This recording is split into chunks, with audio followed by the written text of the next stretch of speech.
अमरीकी पड़े वज़ीर मार्को रूबियो चयो आहे त ईरान खे हुर्मुज़ लंघ ते कंट्रोल ऐं एटमी हथियार रखण जी इजाज़त नथी ॾिनी वञे। आगाहियूं अॻिते वधाइण लाइ अमरीकी तजवीज़ ते ईरान जो जवाब अॼु मिलणु घुरिजे। अमरीका जे हुर्मुज़ लंघ ते गिरफ़्त मज़बूत आहे। अमरीकी सामूंडी फ़ौज 70 सैकड़ो ईरानी टैंकरनि जी रस्ता रोक कई आहे। ईरान मिज़ाइल हमला कया त भरपूर जवाब ॾिनो वेंदो। हिज़बुल्लाह सां के बि ॻाल्हियूं न थींदियूं। अमरीका जो ध्यानु लेबनानी हुकूमत ते आहे।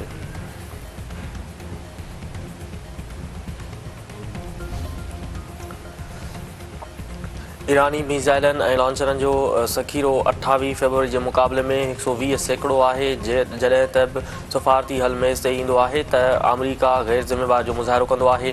उहा ॻाल्हि दॿाउ विझण जी कोशिश या अमरीकी सदर डोनाल्ड ट्रम्प खे नईं दुॿड़ में धिकण जो नतीजो आहे। सबब कहिड़ा बि हुजनि, नतीजो हिकु ई आहे। ईरानी क़ौम दॿाउ अॻियां न झुकंदी आहे। ईरानी परे वज़ीर अब्बास इराक़ची।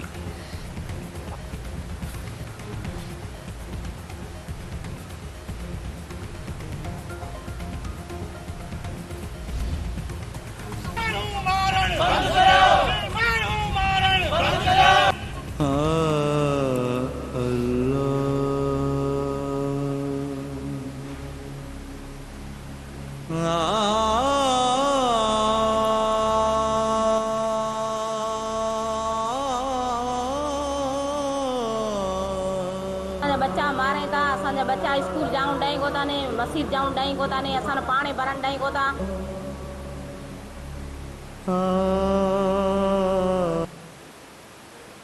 मिठी में पीपी जे ॿिनि चूंडियल नुमाइंदनि जे हामियुनि विच में झेड़ो। हिकु धुर जो एहतजाजी मुज़ाहिरो धरणो।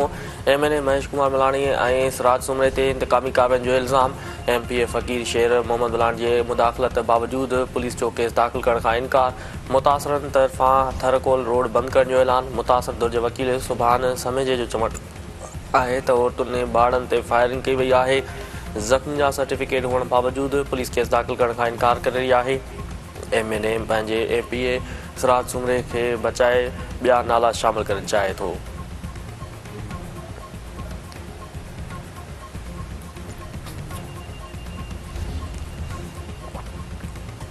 सेनेट में टंडे मस्ती में बेदर्दी सां क़त्ल थियल नारी रुबीना चांडियो जे क़त्ल ख़िलाफ़ एहतजाज। प्रिज़ाइडिंग ऑफिसर शेर रहमान वाक़े खे शर्म जोॻो करार ॾींदे इंसानी हक़नि वारी कमेटी हवाले करे छॾियो। शेर रहमान जो चवणु आहे त औरतुनि खे कार इल्ज़ाम हेठि क़त्ल करण लॼालट ऐं ॿियनि ॾोहनि जे वाक़िअनि में इज़ाफ़ो ॻणिती जोॻो आहे। औरतुनि ख़िलाफ़ ॾोहनि जे केसनि में सज़ाउनि जी शरह रुॻो 5 सैकड़ो आहे। कारनि जे नाले ते क़त्ल ऐं औरतुनि ते तशदुद जे मामले खे मुसलसल इंसानी हक़नि जी कमेटी में ॿुधणु घुरिजे।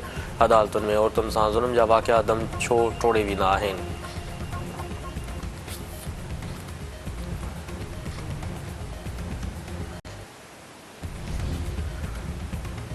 कंदकोट वेझो कार इल्ज़ाम हेठि औरत क़त्ल। घोड़ा घट थाणे जी हद में ॾेरनि भाॼाई खे गोलियूं हणी क़त्ल करे छॾियो।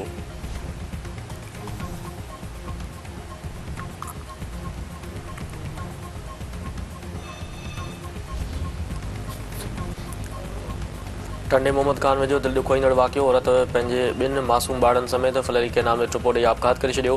पोती औरत जी रत्नाबाई नींगरी आशा ऐं नींगर विशाल तौरु सुञाणप। वाक़िए सबबु इलाइक़े में सोग।